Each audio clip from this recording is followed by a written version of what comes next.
Pol PP, Polresta serta Disub Kota Palembang melakukan razia KTP dan perda rokok di Jalan Merdeka pada Selasa 15 Desember 2015. Dalam razia, personil Polresta Palembang membagikan dan menempel stiker larangan merokok di tempat umum sesuai dengan Perda Nomor 7 Tahun 2009 dan memeriksa KTP pejalan kaki yang melewati area yang dilakukan razia.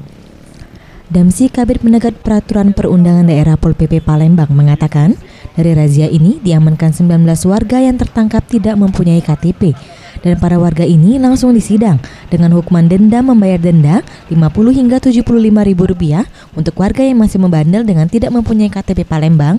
Denda akan terus ditingkatkan sehingga akan timbul kesadaran untuk mempunyai KTP Palembang. Justisi masalah KTR, KTP dan tersampah. Yang sudah diciduk hari ini ada berapa orang? Ada 19 orang, 9 KTR, 9 KTP, 1 sampah. Dendanya antara 50 sampai 75.000. Ini sampai kapan Pak? Ini kita laksanakan setiap hari Selasa. Nah, apabila jaksa dan hakim bisa mengikuti sidang. Tapi kalau jaksa dan hakim tidak ini, kita ngajukan Selasa depannya. Ia menambahkan, razia ini akan dilakukan secara rutin sesuai dengan instruksi Wali Kota Palembang. Hal ini guna menyadarkan masyarakat tentang bahaya rokok serta pentingnya memiliki KTP. Para Dwi Satria, Septiawan Rizky, Sriwijaya TV.